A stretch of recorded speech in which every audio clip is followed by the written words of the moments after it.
I just remember thinking, like, there's no way God put this house on my path just to take it away from me. At this point, I'm already like meeting with the project manager. We are picking out the cabinets and the granite and the extension, and this is gonna go there. The house had everything that I wanted, and I'm just like, there's no way. If you've watched any of the videos on my channel, then you know that a few months ago, I bought my first house with no money down, a below market interest rate, all the things, right? So this video is going to be a little bit different. We're not going to be talking about the NACA process. Instead, this is going to be a case study on how I was able to overcome being laid off, right? And how I was able to use the power of my subconscious mind to get the house that I wanted. And I know that we are in the Lulu era, but this is something that I've been doing for almost a decade to get things in my life, and it's not Delulu, like this is backed by science. I'm going to be referencing The Power of Your Subconscious Mind by Dr. Joseph Murphy. To be mindful of your time, there are going to be chapters down below, so you can just go to the pieces, the gems, if you will.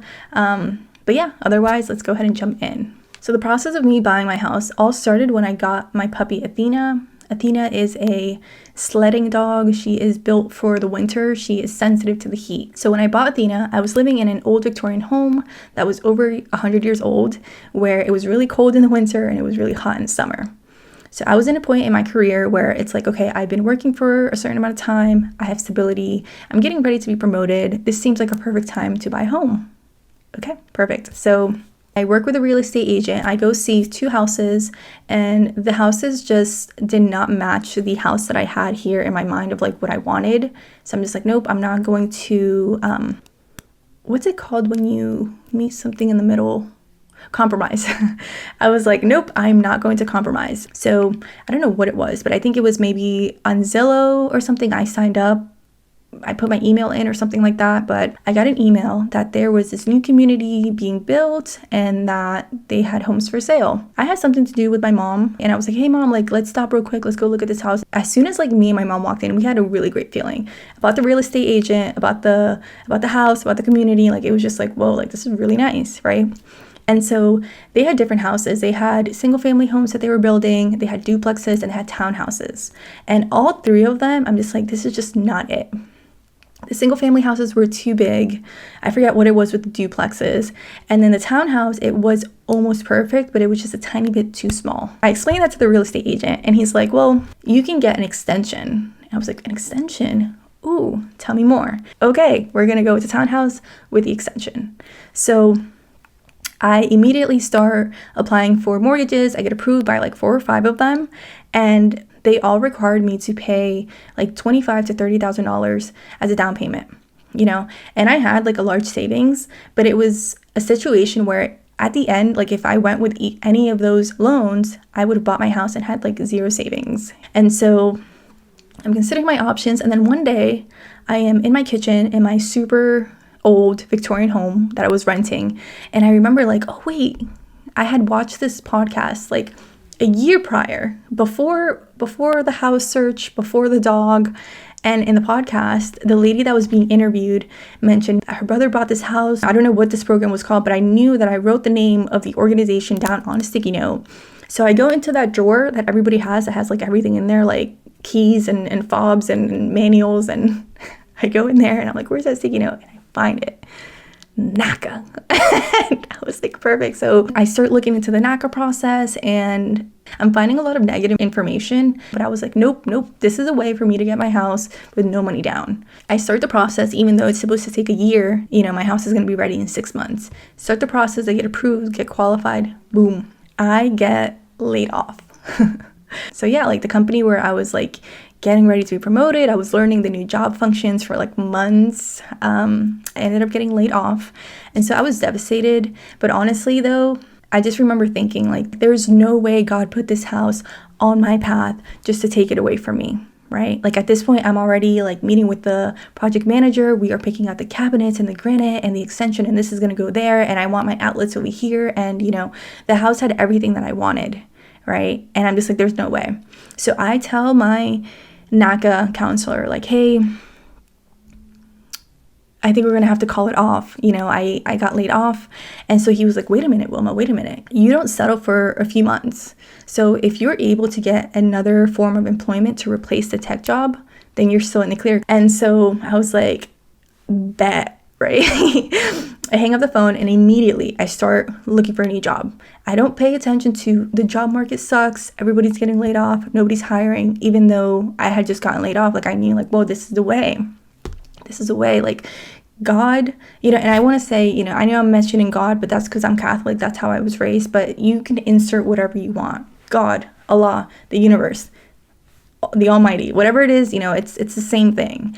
But essentially what it was, I was like, okay, this is the way. God is showing me the way. Like if I do this and throughout the process of me buying my house, it was always that. It's like, okay, once you do this, like I would always find myself in these situations where it seemed like it was a dead end, and then a door would open, and then I would follow that door, and then there would be like another dead end, but then another door would open, right?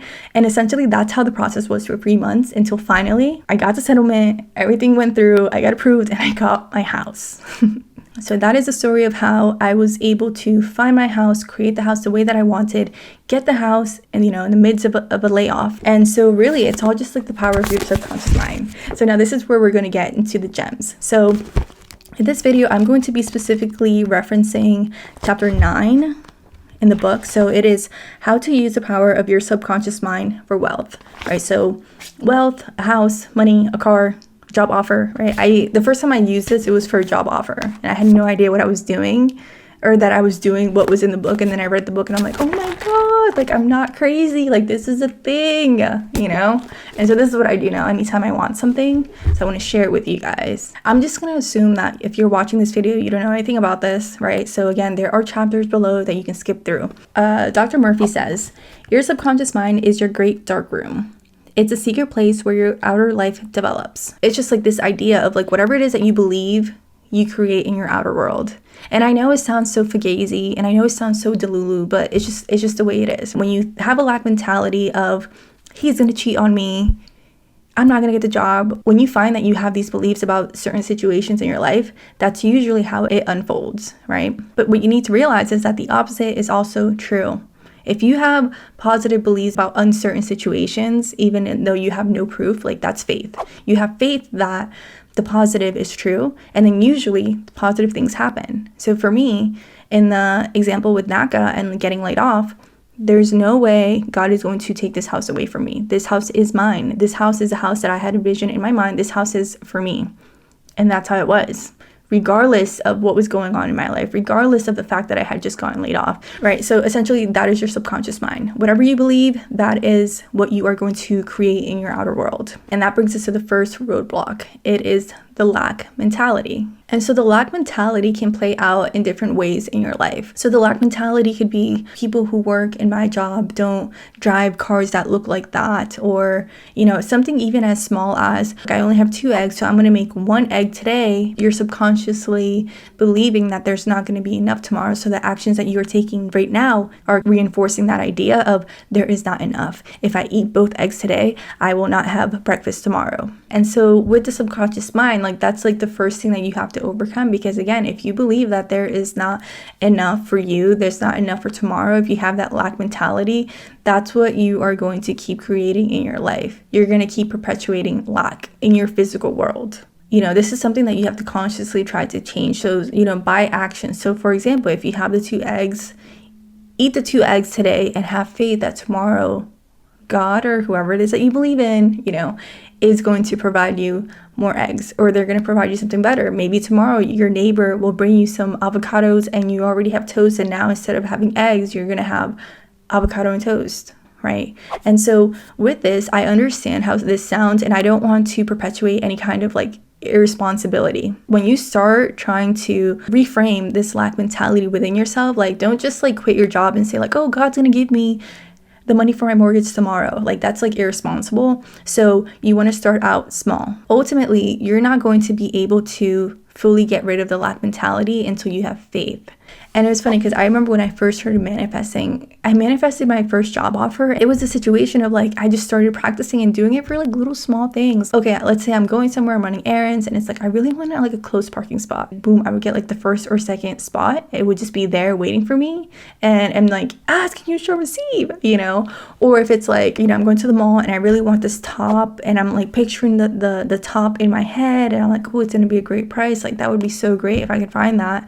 And then I would go to the store, and then there would be the top that I envisioned in my head at the price or even better than what I wanted. And again, I would just be like, ask and you shall receive, right? So it was kind of like this game that I was playing with the universe, with myself. And it's like, oh my God. And I would just be so grateful, whether it was a parking spot, whether it was a shirt that I found, you know, or it was a job offer. Like, that was huge for me back when I was like 19, 20, you know, living paycheck to paycheck. So I started realizing that, you know, when you have this attitude of gratitude, it sounds so lame, but yeah, like when you're excited and when you're grateful for the things that are happening in your life, no matter how small, you perpetuate greater and more positive things happening, right? It's like, this is how you shift your mindset, and you just start having faith with little things. You start with little things, and like, you develop that muscle. By the way, if you are finding this video useful, please hit the like button to let me know that I was able to help you in some way.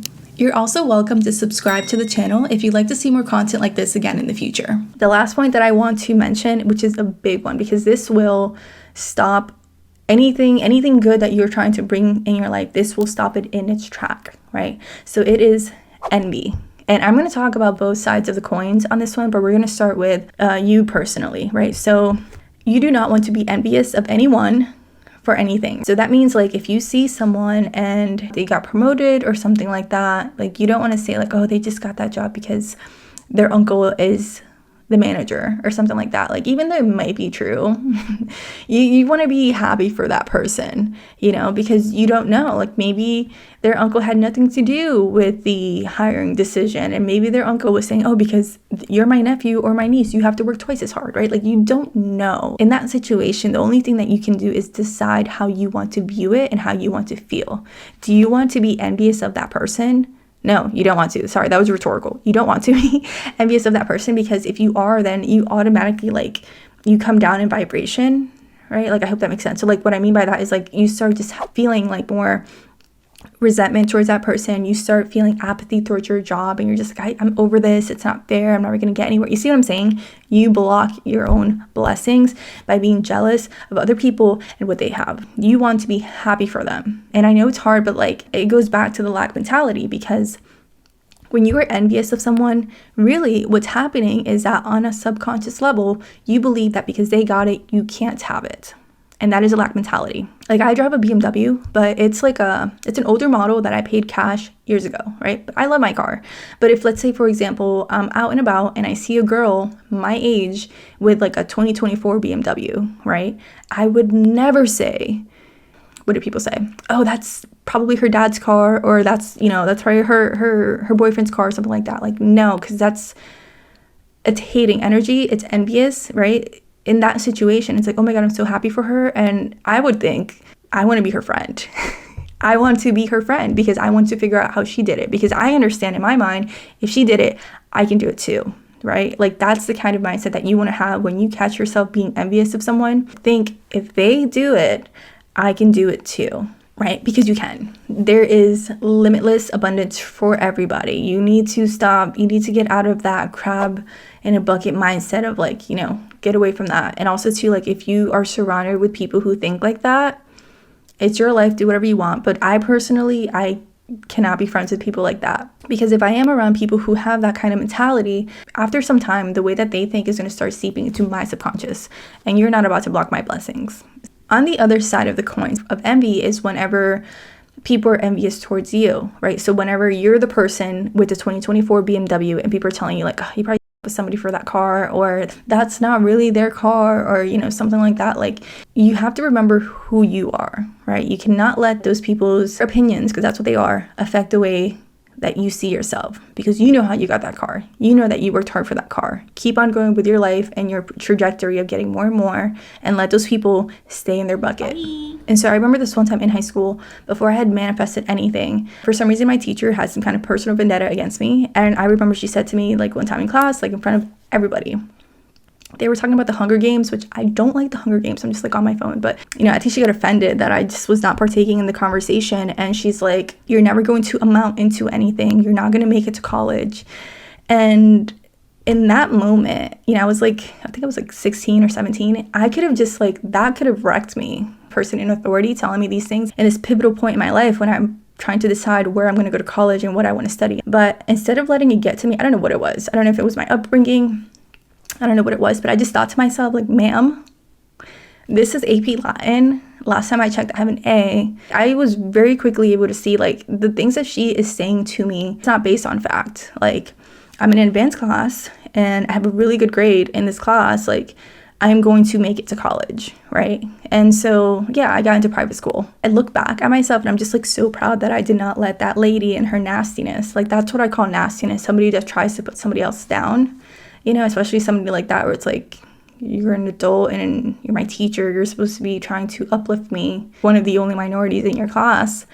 How dare you? When it comes to like people spewing hate on you, trying to impose their negative beliefs on you, in your head, you have to like propose to yourself reasons why what they're saying is not true. Like, that's not true because X, Y, and Z, and now I'm gonna go, you know, and then that kind of gives you permission to do the thing that they said that you can't do.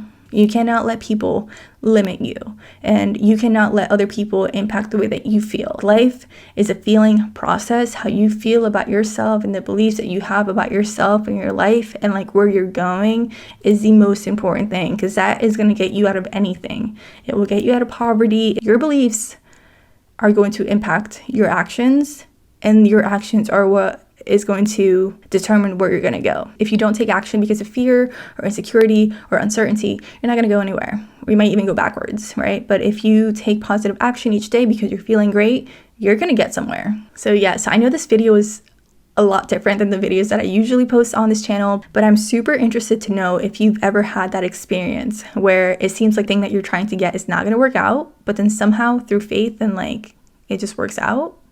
Let me know down below. Let me know what your process is. I'm curious to see. Thank you so much, guys, and I will talk to you again soon. Bye.